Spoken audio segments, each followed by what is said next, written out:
A very good evening to those in the East, good afternoon to those in Europe, and good morning to those tuning in from the East Coast of the United States.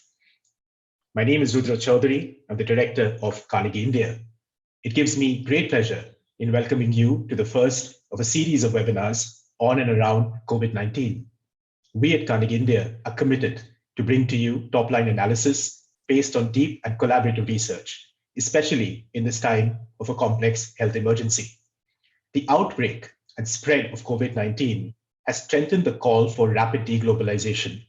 The calls for the fast rise of protectionism, populism, nationalism, we're told by experts from different parts of the world, will be the likely trend that will displace the rules of international politics. But is globalization really over? Is economic protectionism necessarily going to define the near future?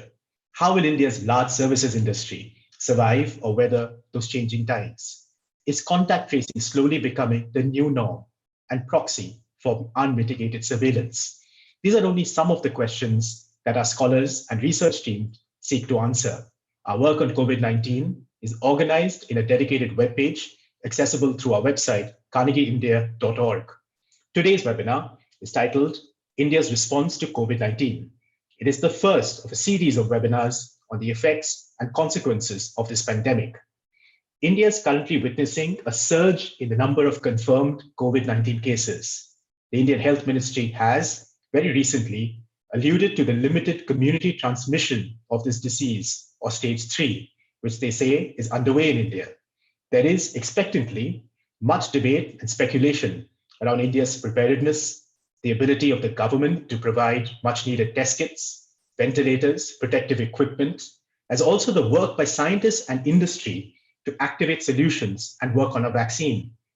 There is also a story in this time of pandemic of incredible human agency, of innovation and the ability of both government incubated and private sector solutions to come to the fore. There is an urgent call to increase science partnerships, work with laboratories and domain experts in different parts of the world, and adopt an approach shaped by effective cooperation. To examine India's response to the coronavirus outbreak and the role scientists as well as industry can play to enhance India's response capacity, we have with us two very special guests. Dr. Shahid Jamil, Chief Executive Officer of the Department of Biotechnology, Wellcome Trust India Alliance, and Dr. Taslim Arif Saeed, Chief Executive Officer and Director of the Center for Cellular and Molecular Platforms, or CCAM, based in Bengaluru. Prior to joining the India Alliance, Dr. Jamil was Group Leader of Virology at the International Center for Genetic Engineering and Biotechnology in New Delhi, where he spent over 25 years. His research focused on the hepatitis E virus and HIV. He has published over 120 peer-reviewed papers, served on various review and advisory committees of the Government of India and the World Health Organization. Dr. Jamil received the Shanti Swarup Bhatnagar Award in Medical Sciences, which is India's highest mid-career research award.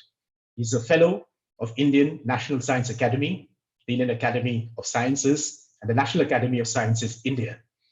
Dr. Saeed's initial training has been in neurosciences. He received his PhD from Max Planck Institute for Brain Research in Germany. He did his postdoctoral training at the University of California, San Francisco.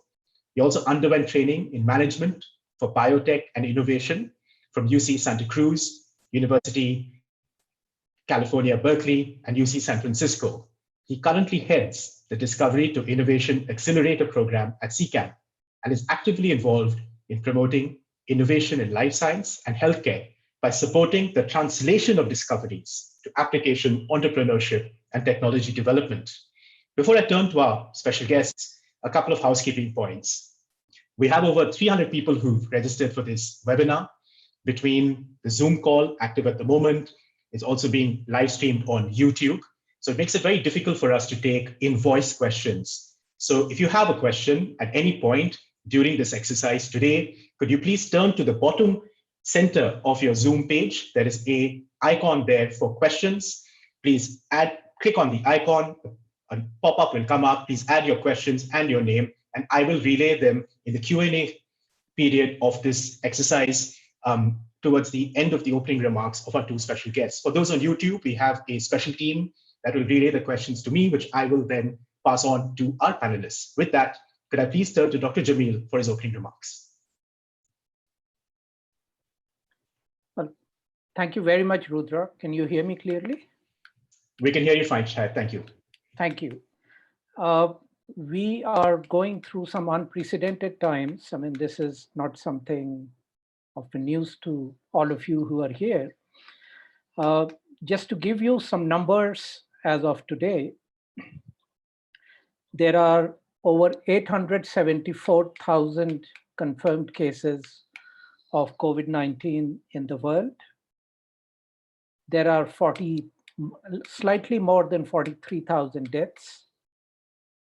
The situation in India is that we have 1,751 confirmed cases and 53 deaths as of today. The global outbreak is growing at a rate of, is doubling at a rate of about 4 to 5 days.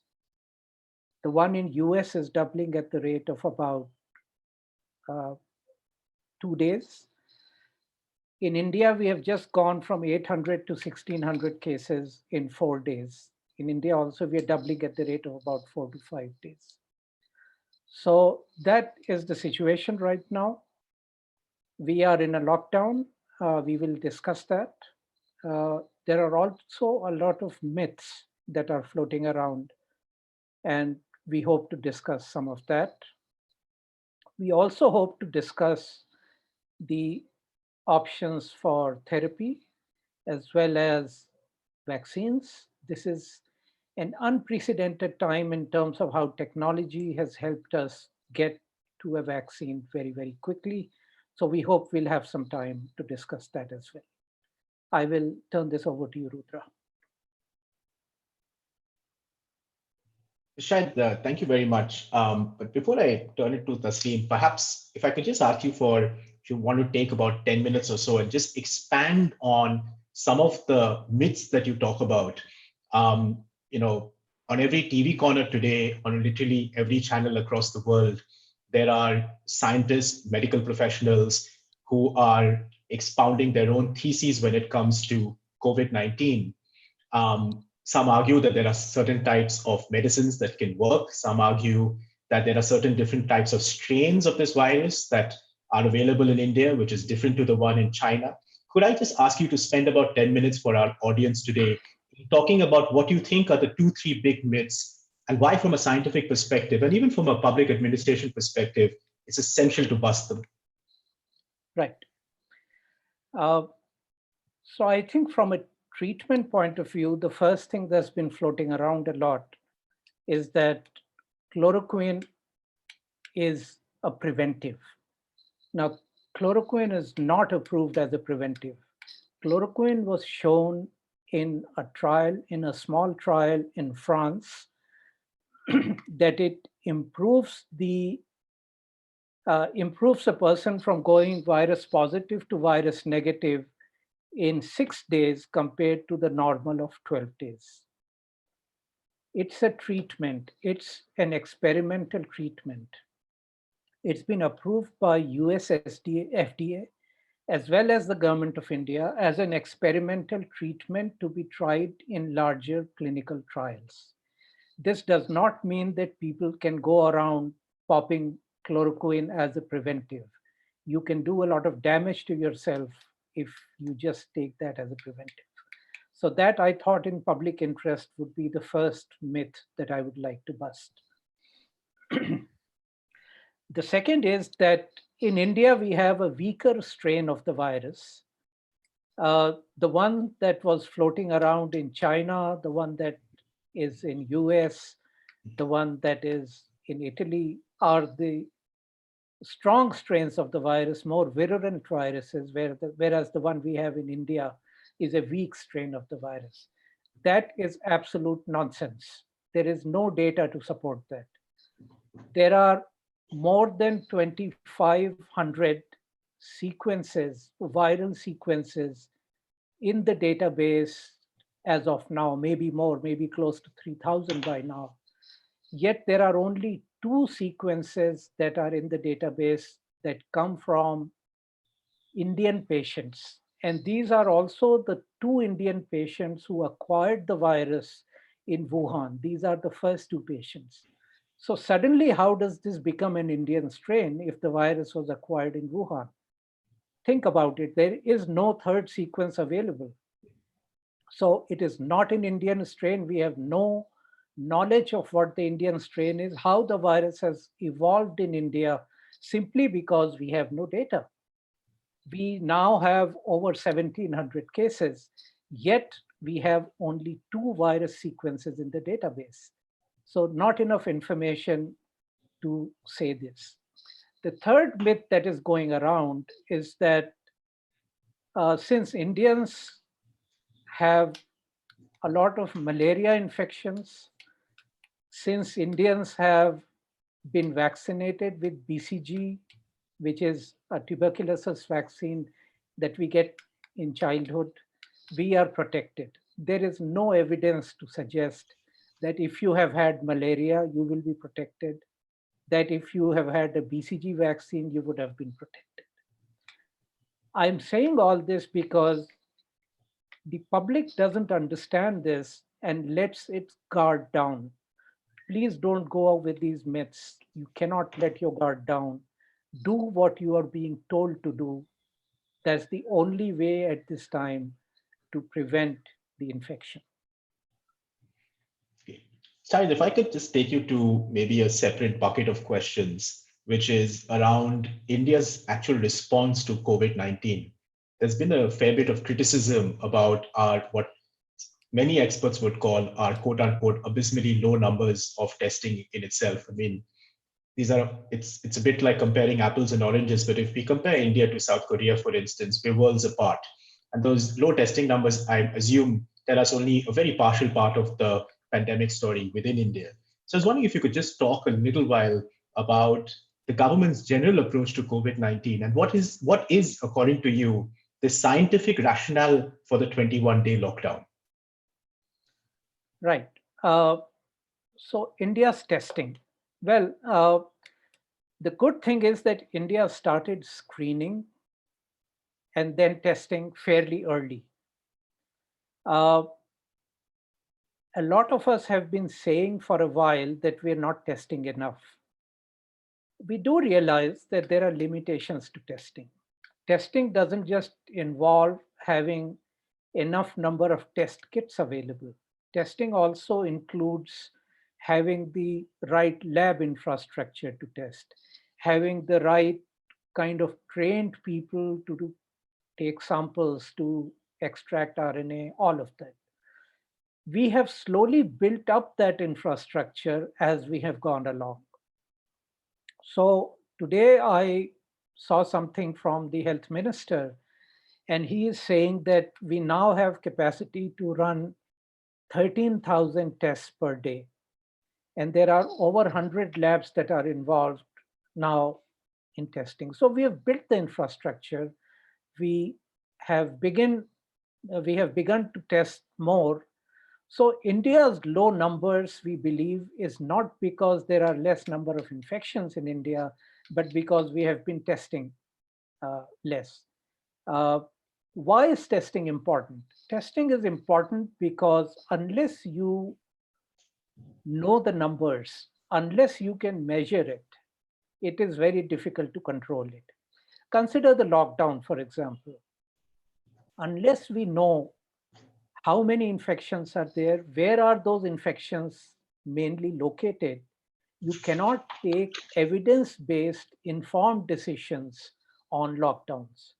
Fine, we have a lockdown for 21 days. This lockdown is brought about with the scientific logic that the incubation period, which means that from the day you get the virus till the day you show symptoms, is about 14 days. Most people show symptoms in 5 to 7 days, but it can prolong up to about 14 days.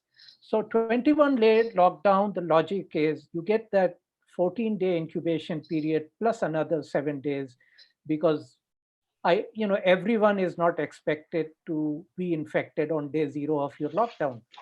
right? So that's the logic for the 21 days. But I would say again that testing is important because it informs you on how to proceed with lockdowns further. Should you open this lockdown? If you open it, for how long should you open it? If you want another lockdown, how long should that lockdown be? Should it be a national lockdown or should it be focused on areas where there are pockets of more infection? All these decisions require information, and that's why testing is important. Thanks, Shahid.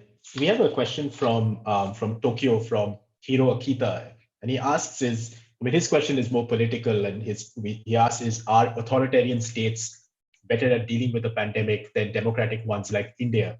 And clearly here the comparison is between China and India in itself. Of late, and this might be a somewhat left field question for you, but of late, obviously, what we've seen now is the usual geopolitical rivalry when even in this time of pandemics in itself. As a scientist, how necessary is it to actually be in a position to cooperate with China, especially in this time of the pandemic? And given that this is a pandemic that started in Wuhan, so could you just tell us a little bit about the importance of science cooperation? And I know that you've written a fair bit on this and you advocated the need for science cooperation as a way to find a collaborative solution in the end. So what does science cooperation actually mean in a time of a pandemic such as this? Well, science is a global enterprise, and it's most scientists don't make a fundamental invention all by themselves. Uh, Science grows on each other's shoulders.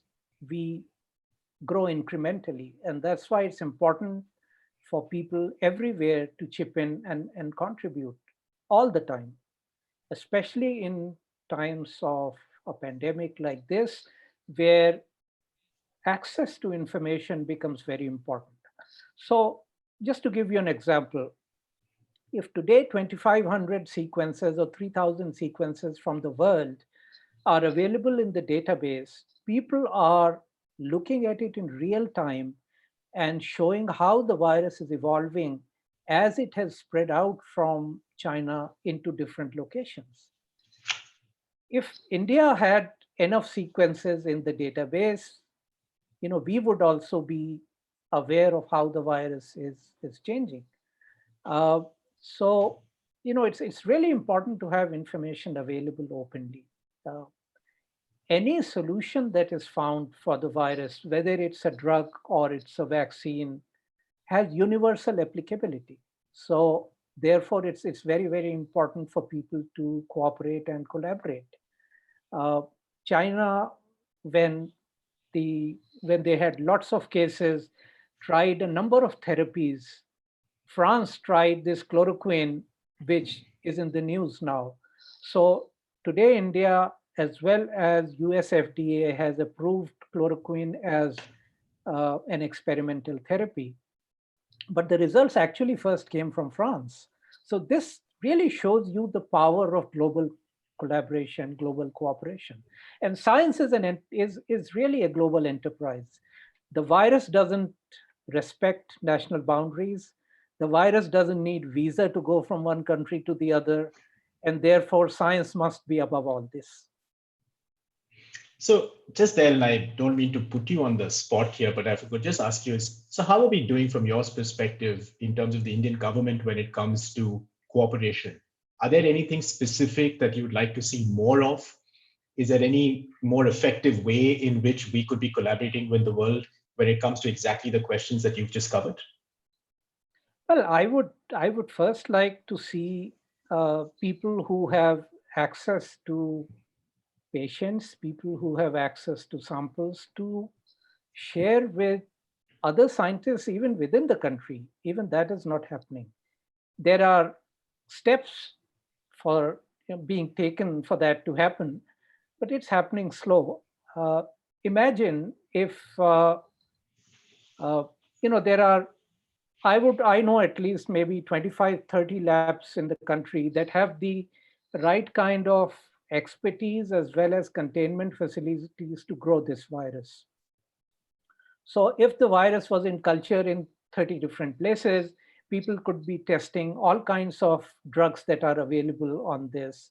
Uh, People could be, testing, Ayush products on this, on which India is very high.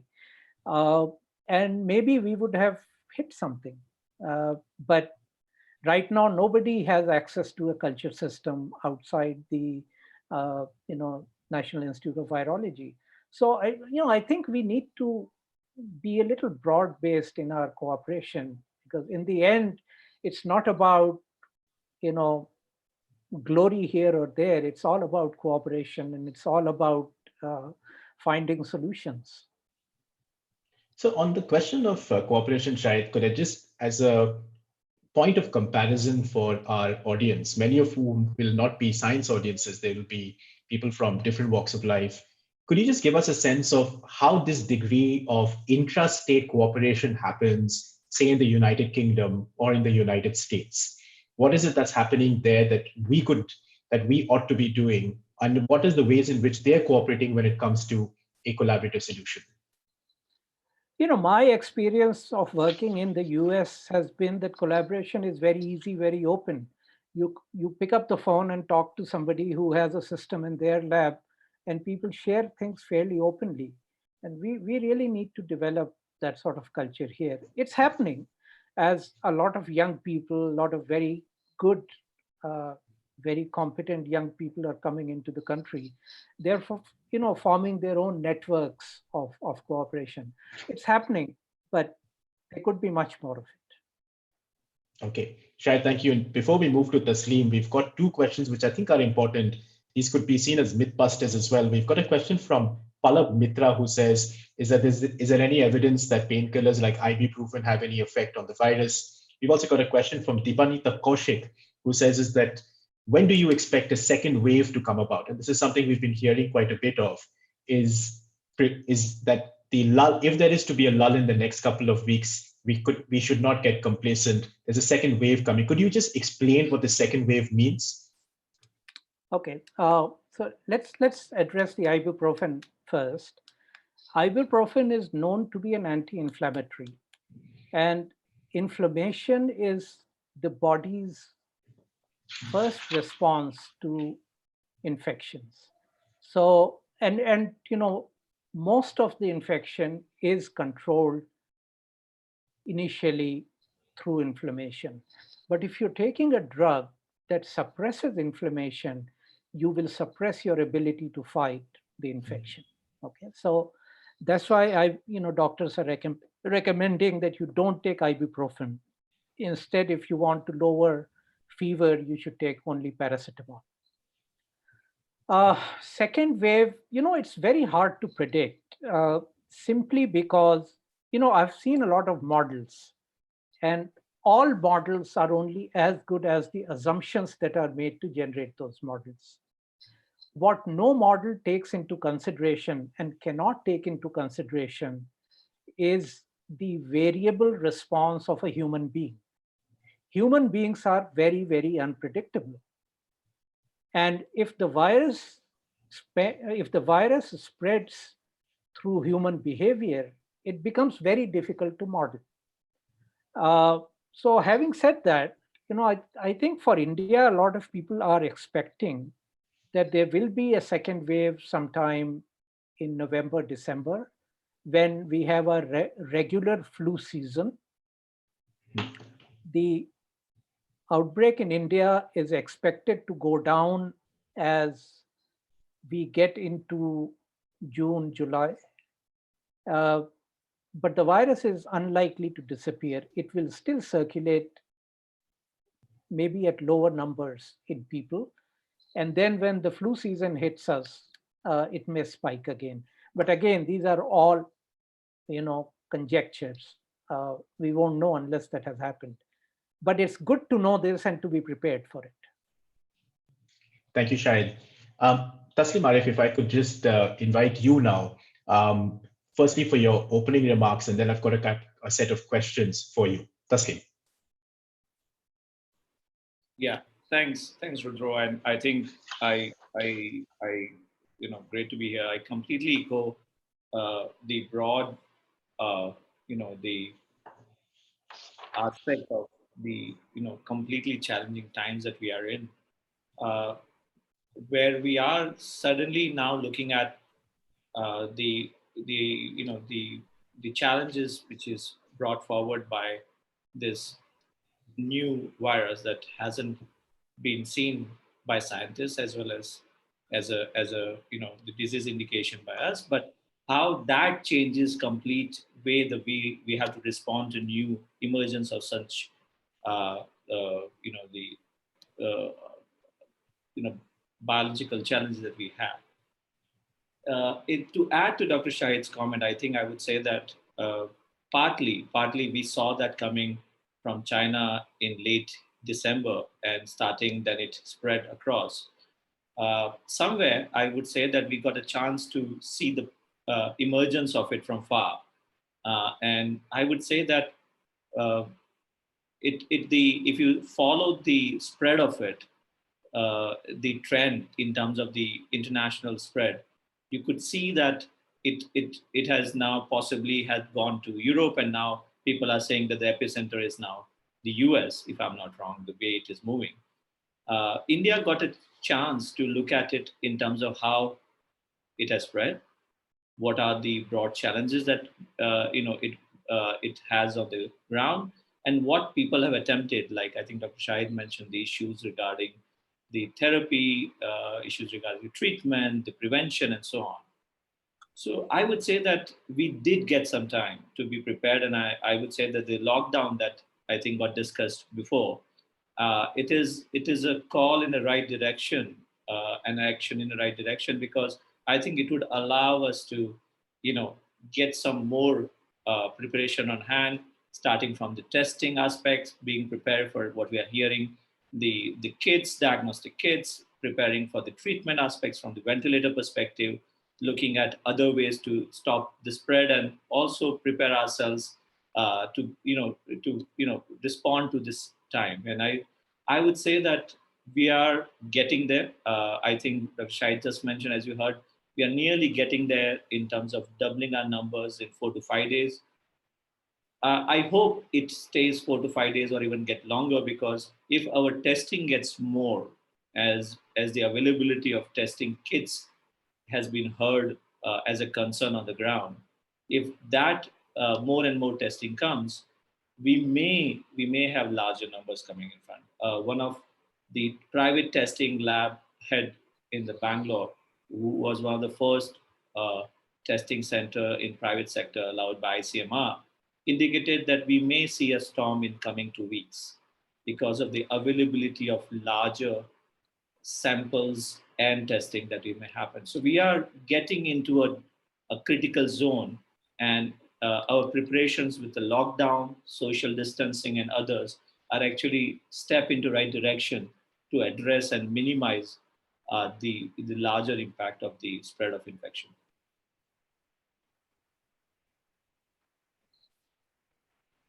You're on mute. Taslim, yeah, Taslim, if I could just push you a little bit on this question of testing. It's been one of the kind of key areas that has been criticized a lot in terms of our low testing numbers, that the government of India took their time when it came to authorizing various private labs. So that's one side of the story, and I'd like you to respond to some of that criticism from your vantage point. But the other side of the story is what we're seeing with India's response to COVID-19 is also an interesting case studies of innovation. I mean, CCamp in Bangalore, which is where you sit, has been at the helm of some of the innovations in real time, providing real time solutions. So could you just talk a little bit about testing as well as the innovations that you see come alive? I mean, are you seeing this as a genuine time in India where industry, science, and government is coming together? And if I could just ask you, what are your honest opinions about the frictions in this kind of trilogy that we're beginning to see? What are the problems that will need to be unpicked as we move ahead? Yeah, sure, absolutely. So I'll begin with your point on testing. I think on the ground, uh, uh, it has been felt that I think availability of uh, kits has been a problem worldwide, not in India.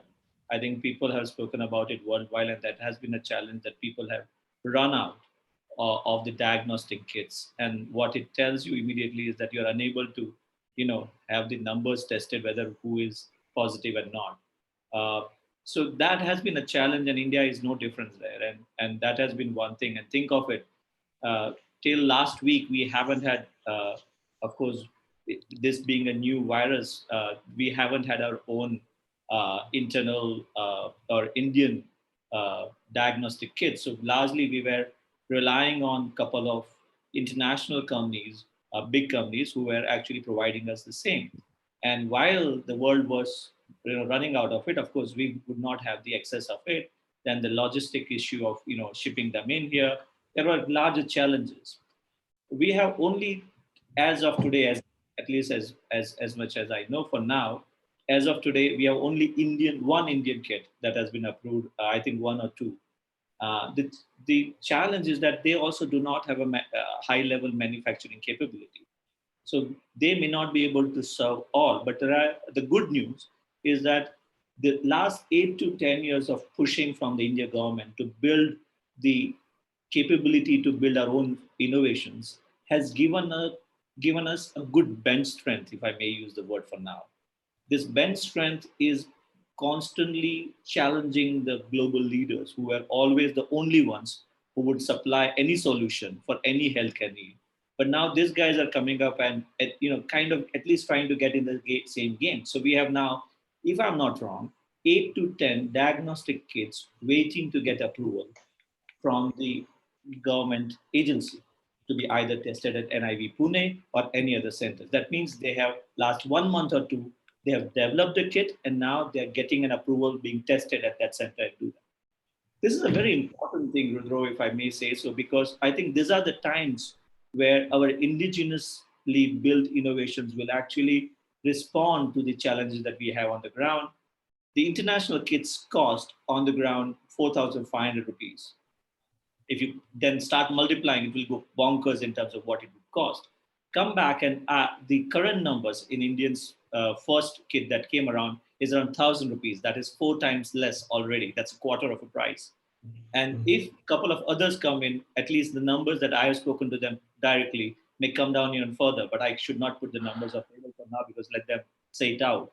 That will change affordability and accessibility, both issues that we are going to face when that storm comes. So the friend of mine who talked about storm, it was the storm of number of samples that the path labs and the medical centers would have to actually test. And this is where the indigenously built innovations will respond to the times where we need the most. And this is, we are only talking about largely from a perspective of diagnostic capability. If you come to the next level, there are issues in terms of the ventilators and other respiratory support devices, which are again a challenge, and globally, as you know, are a challenge. It's in the US, it's a problem. In Europe, availability of those. So how do our local built innovations can respond to that? Is something that's very heartening to see on the ground, that there is a keenness to actually respond to that. There is, I would say, the capability broadly, but there is a last mile issue, that how do you take this capability and scale it up as a capacity and bring them to market? And that's what I think we are attempting to do from what we have just launched last week called Deployment Accelerator, to pick innovations which are near deployment ready and then identify them, assess them, and connect with government agencies, industry, and then further on to see if they can help to scale up and regulatory approve that. So, Taslim, you've got a question coming in from someone watching this on YouTube, Sambhavi Gupta, who asks, what I think is a very pertinent question, and you talked about last mile connectivity.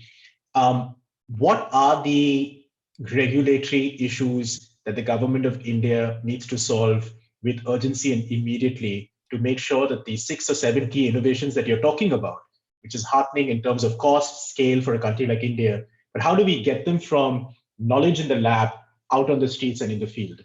What is missing? What is it the government needs to do more?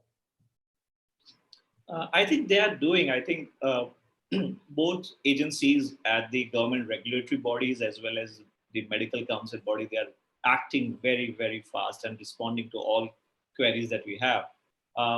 But the question goes back when you're doing your best, and if still I think you need to do more. I think it goes back to the I think effort that we possibly need to put as a system now, not necessarily respond, but I think we need to put a system where innovators, if they do not know, I think we need to ensure that they need to know how the regulatory approvals come. And if innovators are knocking the doors for regulatory approvals, there has to be a system which is easy enough for them to be responded to and then take it to the next level. I think it has to happen both ways, not one way. I think government agencies are attempting their best and they could possibly add a couple of more layers for their efforts. Innovators need to, and our indigenous, local, small startup and mid-sized companies need to understand the process of the regulatory approvals and go on for that. So I think that has to happen a little bit more. But if I may see as an optimist in me, I do see a very thin silver lining that suddenly what you are seeing, and at least, if I give the numbers, we launched the accelerator around possibly last Thursday. We have altogether now 8 partners who have come on board, and we have from all 8 partners, we have 400 submissions for innovations who can actually go through prevention, diagnostics, and treatment aspect of it. And we are tomorrow we are going to come out with top 5 hopefully who are really have the high potential to make an impact.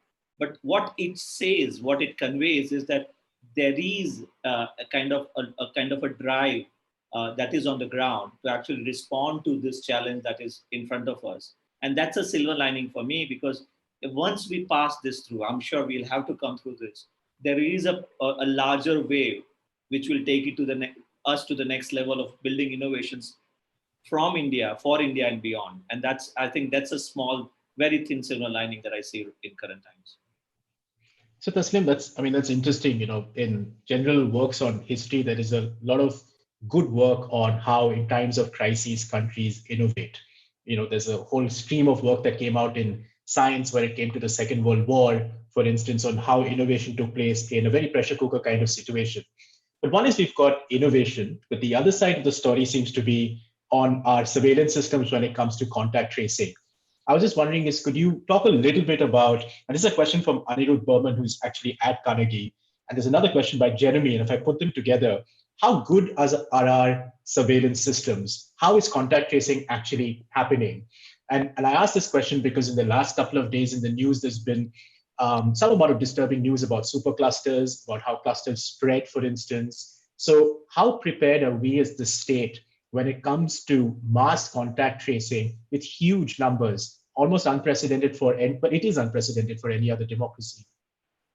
No, absolutely, absolutely. So I think we were looking at that as one of the aspect on the solutions. And I may say that we have just come across one good, which actually has the ability. But when we talk about it and when we looked at it from the perspective of deployment and the use of it, we realized that possibly on the ground, I think we haven't been able to leverage what we have been able to do in terms of the contact tracing in terms of technology. But I gather that Korea and China has used it very, very well. I think they call it something called RTLS system that they have been able to use very well, but we haven't been able to build that approach. And I hope that the ones that are coming out now, which are trying to knock the doors to be implemented, once we make them visible, hopefully on the ground, the users will, and including the system that we are in, the government system, the healthcare system, will be able to absorb them and take it forward. My 2 cents in it, and I think, is that a lot of these innovations will be nearly there, but not completely there. And I think the last mile assessment will be very crucial. The size of the filter will be very crucial. Too tight filter will not let nothing go through, and too broad filter will let the wrong ones go through. So it has to be a very balanced approach in terms of looking at these innovations which are knocking the doors for us to respond to these times. So, Tasnim, I'll bring you back in a couple of minutes, but maybe if I could get Shahid back into the conversation. And just, Taslim just talked about, Shahid, he talked about the importance of looking at what other countries are doing. He talked a little bit about Korea. And we've got a question from Rejoy Bhomik, who asks, which is a pertinent question around international partnerships. Is it too early for us to start developing best practice mechanisms or should we be not looking at what Taiwan, Singapore, South Korea, which at least seem to be some of the semi or success stories in Asia?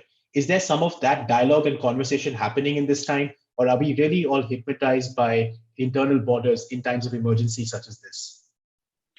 Well, I don't really think this is a time for those conversations. This is a time to observe and learn what others have done. But preparation is done in peacetime. Preparation is never done when you're in a battle. Today we are in a battle.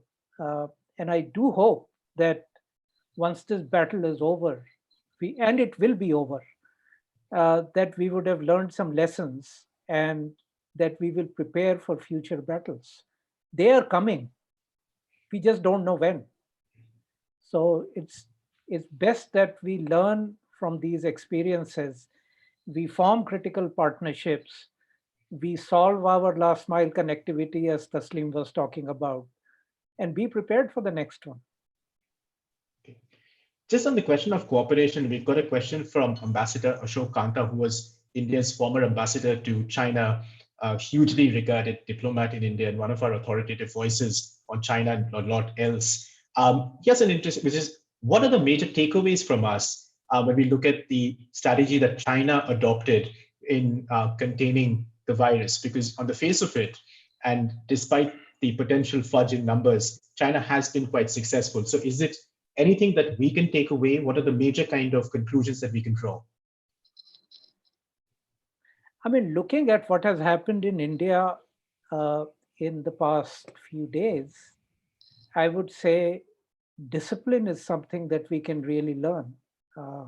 If there is messaging, if there is request about following certain rules, we need to just go and follow rules. Having said that, I would also add that India is a very complex country. How do you explain social distancing to somebody who lives in an urban slum? One room with 6 or 7 people in it. How do you explain social distancing to them? How do you explain social distancing and quarantine to somebody who doesn't have employment, whose employment has been taken away because the construction industry is shutting down? So I think these are issues that need greater thinking. And I was very disturbed about this because I realized that I've been totally blinkered by the science and did not pay enough attention to the sociological, to the human aspect of it. And I'm sure policymakers would have learned something from this, and we will all do better as we move along in this crisis and in any future crises. So Shahid, let me just, since you opened the Pandora's box there on social causes, political causes, etc. So if I could just ask you a question is, I guess the key question is, how do you get the balance right? I mean, you're somebody who has, in the last 10 to 15 years, you've looked at Ebola, which is obviously localized. You've looked at Zika, you've looked at Nipah, you've looked at the Indian state's preparedness when it comes to these issues. But this is of a wholly different scale, for instance. Many argue that the lockdown can't continue after 21 days just for simple economic reasons. There might be very good scientific rationales for continuing a lockdown, or as you mentioned earlier, what we might just see is a lockdown in high hotspot parts of India, such as Maharashtra, Kerala, or other states, for instance, or even mini hotspots. But getting that balance right, I mean, I'm guessing at some level, the public administration answer here is that in a year, that it's about the next 1 year or next 18 months. Has there been some work in science, in the academy, in the international cooperative partnerships that you've been working on through Wellcome Trust, etc., on how do we even approach, leave alone answer the question of these balances? Well, it really goes back very, very far and very deep. And I would take it back to our training in India. Our training is very unipolar. If I'm trained in science, I'm pretty much trained in science. I mean, I may, read other things out of interest, but I really don't have any structured training in humanities, and that goes for the entire population. So we grow up thinking that science will provide all the solutions, but forget the human aspect of it. So I think when policymakers are making these policies, they need to take advice and opinion from different kinds of people, and I'm sure they are taking those advice. Uh, the other thing about sorry, you were talking about the lockdown. Yes. So about the lockdown, I will keep coming back to my argument about having data-driven, evidence-driven policy making. If we don't know where the clusters are, if we're not testing enough, how are we going to decide whether we are going to have a national lockdown again, whether we are going to have a state-wise lockdown, or whether even within states there are hotspots? To get all that, we need information. And uh, I think it's very risky to build policy without evidence. And we are seeing this play in real time right now. Is this in your experience, what more can be done in the immediate to make sure that the policies that are being followed, for instance, are indeed data driven? I mean, a lot of policy will also just be human driven. That's the nature of crises such as this. But what is it? What's missing? What is it that the government needs to do more, or the private sector needs to do more, or researchers need to do more to make sure that the dots are connected in this very jigsaw-like triangle? I mean, we need to come out and start working together instead of, finding faults with each other. It's good to find the good points, the common points, understand the complexities, and many times we don't really understand the complexities, understand the other point of view. Uh, so, and very importantly, learn from your experience. I'm sure these 3 weeks would be a huge learning period. Would we use this learning and apply it in real life is going to be very critical. Okay, Shahid, you've got, if I can just bring you back to some of the practical aspects, we've got a bunch of questions on practicals, and I thought, having someone like you, it will be good to kind of speak to these. Fahad Hussein asks the question about temperature and the virus. Is it actually true that when it gets hotter, for instance, or more tropical, that the virus weakens or disappears? There's a question from Parvati who asks essentially a question about asymptomatic cases. George Gao, for instance, very famously wrote an article saying, "Is everybody please wear a mask, because it's not about protecting you, it's about protecting the other person, because you may be asymptomatic."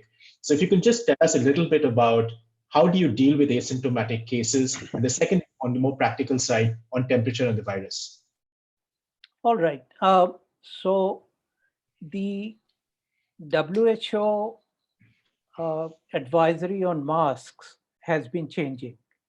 So now the guidance is, please wear masks. Even if it's a cloth mask, you don't need a N95 mask.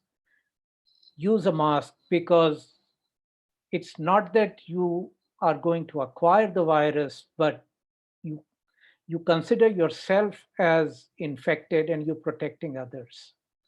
And just the other day, the government of India's uh,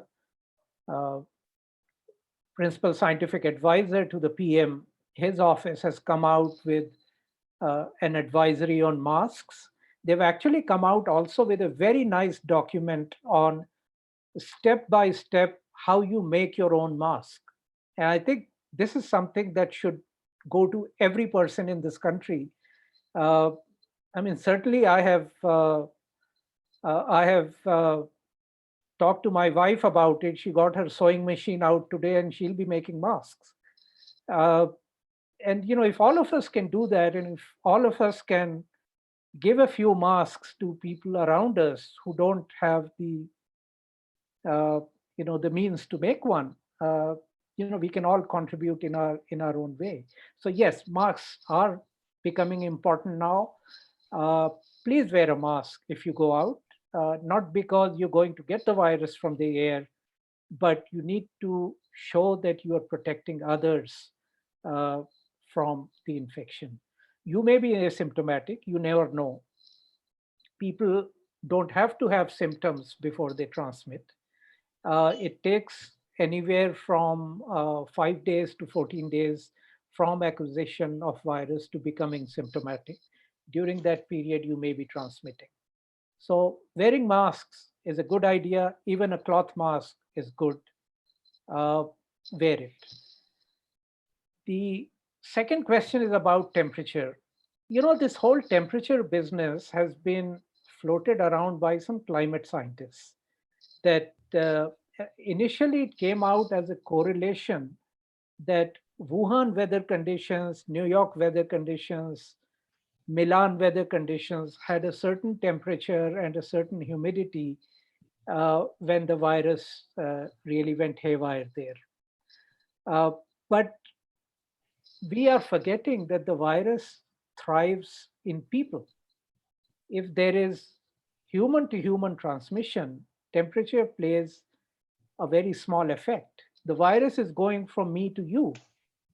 It's growing in me at 37 degrees centigrade. Even though the temperature outside may be 50 degrees, my body is still 37 degrees. So if there is enough human to human transmission, the virus is not affected very much by temperature.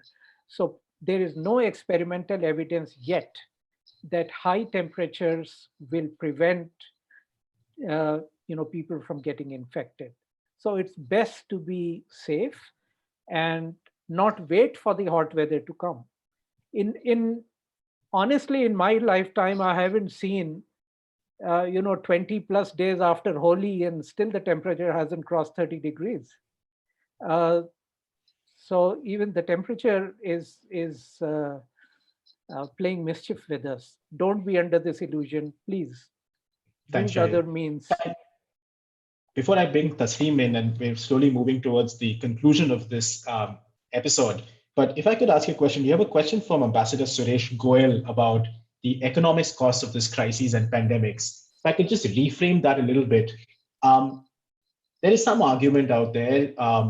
People in science have written, people in medicine has written that the 21-day lockdown was a disproportionate reaction to the reality of the virus on the ground, for instance.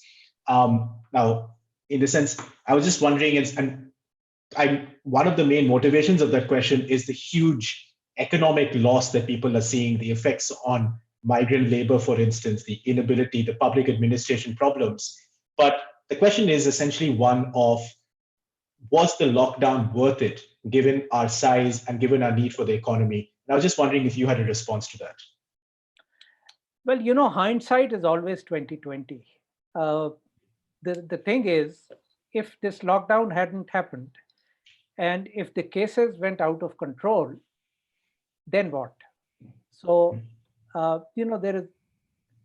I'm not an economist. I can't really answer that question. But I think the ambassador has given me an opportunity to address something else.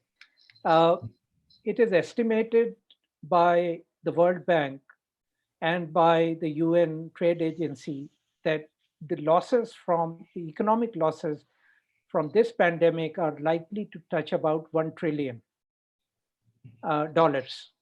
The estimated losses from the SARS outbreak of 2003 were estimated to be about $40 billion. On the other hand, there are an estimated 600,000, approximately 500 to 600,000 potential viruses that can jump from animals to humans.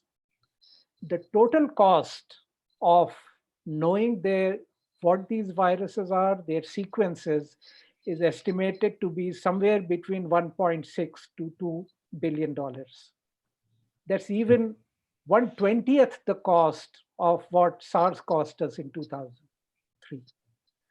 The fact is that the that the world is not willing to spend those 2 billion, but the world will suffer a 40 billion loss in 2003 and maybe a 1 trillion or 500 billion or whatever loss in 2020 in 2020. So it's something to think about.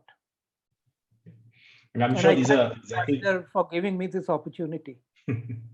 No, and I'm guessing these are exactly the kind of questions. I mean, when you experience a pandemic such as this, the hope is that when the shock wears off and when the urgency of the crises wear off, that we continue to invest in what is essentially an inter-pandemic world. But if I can just bring back Tasleem Arif for a couple of minutes as we move to the conclusion. Tasleem, one of the big questions that a lot of our kind of the audience and people have been asking is the role of training in India, for instance. I mean, are we creating a system by which our Anganwadi workers, our systems out in the villages, our public administration is gearing up for different kinds of training to be able to deal with the spread of this pandemic? Then I've got a question for vaccines, which perhaps I could move towards the conclusion of this episode for. But can you give any perspectives on the need for training and where are we in India? I mean, one aspect would be is that we'd be well positioned, given that public administration does make it to most of this country. But just how are we doing on that? No, I think it's a very important point, and this may still pertain to many aspects of healthcare system. We do know that India has had an issue of enough skilled healthcare providers, from across the hierarchy, if you want to talk about it.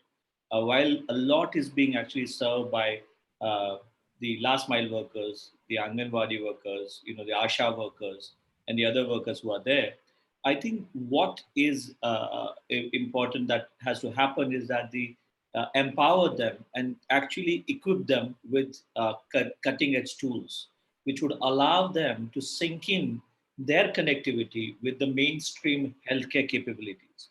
And that's a very important aspect if you look at it, because we may not be able to overnight, change the numbers of these highest level skill in terms of healthcare. But what we can do is that we can possibly have the current technologies and IoTs and other tools to equip and empower our last mile workers to actually connect the healthcare data back in.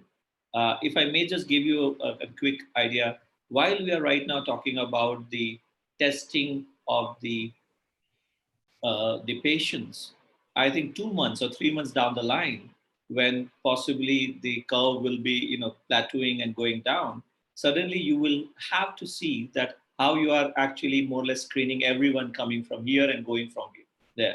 Like the airports have to become more or less a screening centers.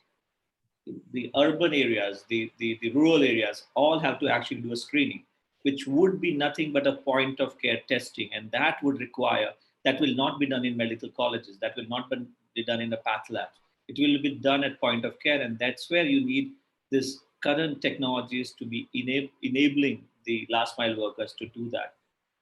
And I think that's where our focus, and hopefully we are going towards it. But that's where I think my answer to your question would be that that's where our trick needs to be, rather than in parallel making sure that we have more and more skilled human resource. I think equipping the current human resource is going to be an important aspect as well. So Tasleem, a different kind of question is, could you just tell our audience what's going on right now in the world when it comes to the development of a vaccine or a therapeutic? How is the world coming together or not coming together when it comes to the last mile solution to this? What's happening there? So I think I may not have complete coverage of it, but I just saw today the first publication on random trials for repurposing of drugs, and it is with hydroxychloroquine. What I think the larger attempt has been happening is to use AI and ML to be able to, what you say is that repurpose the drugs. You have so much data available now in terms of the sequence, the chemical structure of the drug, and so on, and you may actually can shortlist and shorten the entire cycle of drug discovery using the data that is available, put them on AI/ML platform, and predict which are the ones which would actually go forward and do that. That's why Pfizer's, if I'm Novartis CEO, said that the hydroxychloroquine is the best hope that we have right now. A lot of that has come from that AI/ML approach. So in terms of therapeutics, people are looking at that. One view. In terms of vaccine, there are a lot of attempts that are happening right now across worldwide, and in India as well. A few groups have begun to attempt a few things, including using nanotechnology to be able to do that, and many other approaches.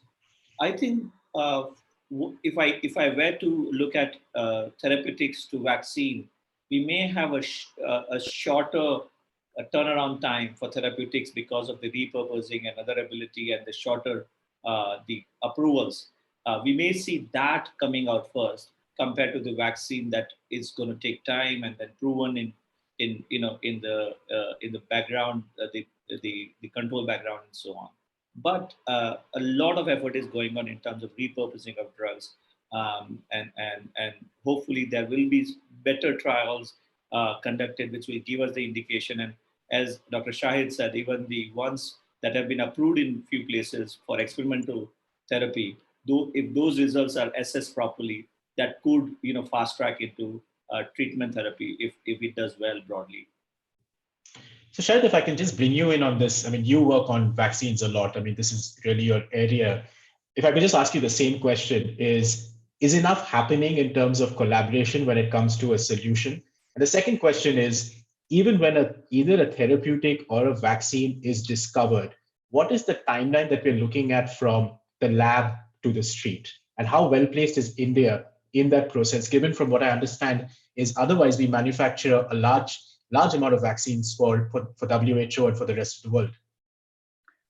Yeah, so Rudra, at this time, there are about 40 different vaccines against COVID that are in various stages of development. There are 2 vaccines that are already in phase 1 trials. One is a vaccine that was made it's an RNA-based vaccine that was made at a US biotech company for which NIH has started trials. And it's important to, this vaccine is very important because it was, the trials started in 2 months from the time the virus sequence was first published. So that is phenomenal to get a vaccine into humans at such speed. The closest something comes is the SARS vaccine, which took 20 months. And by that time, SARS was over. Okay. So it's important to understand that we have technology now to do these things very, very quickly. There is another frontline vaccine for which the Indian pharma company, the Serum Institute of India, which is a vaccine company, they are the manufacturing partners of that. And that's in fairly late stage development. So as far as India is concerned, our vaccine manufacturing capability is possibly one of the best in the world. And everyone realizes that we can produce vaccines, especially for public health use, very economically, and it will match the best quality in the world. So this is something that is being leveraged. What else is happening on the international front in vaccines is that there is an organization called CEPI, Coalition for Epidemic Preparedness Innovations. CEPI is now supporting 8 different vaccine developments and trials, including the vaccines that will go to Serum Institute and the one that is being tried at NIH. One of the contributors to CEPI is Government of India. It receives a lot of support from Wellcome Trust, from Gates Foundation, from Norwegian government, and Government of India is also a partner. So the government is partnering into some of these very valuable efforts internationally. Yeah. Thanks, Shahid. And we've run past the time, but we've got many more questions. We're not going to put them all to both of you now. But if I could just, as concluding remarks for both you and Taslim, if I could just ask you, is there's a lot of discussion today about people have started already drawing the boundaries between the pre-COVID world and the post-COVID world. There seems to be this assumption that in a year from now, that the world that we look in is going to look very different. For geopoliticians, it's about protectionism. They're looking at the lessening of international cooperation, and there are big question marks on that. But if I could just ask you to perhaps just lift your science cap just for these concluding remarks, and just from your vantage points, people who have experienced these very dramatic times, whether it's through laboratory or through your reading or through your trainings, for instance, is what is the post-COVID world going to look like? What are the big changes and the big trends that we should be looking out for? Or in a year and now, are we going to look at more or less a reset once the urgency of this crisis recedes? So Shahid first, and then maybe for concluding remarks, Taslim. Shahid. Well, my hope is that we will be more cooperative in a post-COVID world, because we would have realized that none of us could have fought this on our own. We need cooperation, we need learning, we need partnerships. So my hope is that in a post-COVID world, we will be more cooperative. My hope also is that we would have learned some lessons about preparedness, and we would prepare for the next one. The next one is definitely coming. When it is coming and in what form, that we don't know, but it's coming. Okay, so my fear is that we will go back to normal and not have learned enough from what we have experienced. And I do hope that my hope will take precedence over my fear. But the reality is that many of us who are now working from home, it's really changing their lives. And for example, as a team, we are realizing, why are we paying rent for these offices when all we need to invest in is laptops and good connectivity? So certainly there's going to be lifestyle adjustments that will happen in the post-COVID world. Taslim, concluding remarks from you. I think you're on mute, Taslim. Sorry. Yeah. So I think I completely echo the hope. I think Dr. Shahid indicated. I think at least in my lifetime, I haven't seen something as globally converging in terms of the challenge. We have seen a lot of previous, such challenges, and the pandemics have been not necessarily, very regional specific, and there haven't been there. So we are possibly seeing for the first time a kind of something that can converge any affiliation you can make, and that's a very, very something that it may allow us to now combine and see the future challenges as something that we have to look at it together. As I think Dr. Shahid said, I would say that from India perspective, I would say it is, at least I'm seeing it from wherever, whichever proximity. I think it is definitely allowing us to check our system again, I think, and very, very closely. I think it is allowing us to make sure that our system gets fairly booted for, as Dr. Shahid said, if it's coming again, I'm very sure we are going to be much better prepared as a community, as a system, to actually, respond to that. I would say that, somebody said when it all started, the social distancing is here to stay. I hope that doesn't hold true, and I think we are social animal as a human kind. So I hope it doesn't really take us away. But from the play of innovations that I get excited about, I think this is a chance for our local innovators to actually make contribution and make a case to the government and other agency to actually entrust them to actually build the newer ones that we are going to make. Because it's not about building for that particular innovation, but it's about the capabilities that we are building through supporting that. and those capabilities respond in these times. And I think that's what we need. The support systems have to be made so that they can change their path and respond in this difficult times. I hope we will be preparing for that as well. Rudra, can I So just take half a minute? Sure, and please, add take your time. one more thing. I think once we have gone through this, we should also realize that the virus, the disease, is a great leveler. It's very inclusive. It hits royals and commoners at the same time. It hits rich and poor. It doesn't differentiate by religion or nationality or caste or any of the divisions that we have created among ourselves. And I hope that in a post-COVID world, we will realize that and work with each other, irrespective of any of these artificial differences. So I was going to conclude there, Shahid, and it's I think in this age of doom and gloom, it's a very good optimistic note, I think, today to kind of, and a thinking note to end on. But there's a question that's just come in, which I think is important to ask. It's from Lieutenant General Gurmeet Singh, who says that genuinely, what more can the security forces do to contribute to this challenge? So it's a slightly more left field question, but I think it's certainly worth giving the question the due.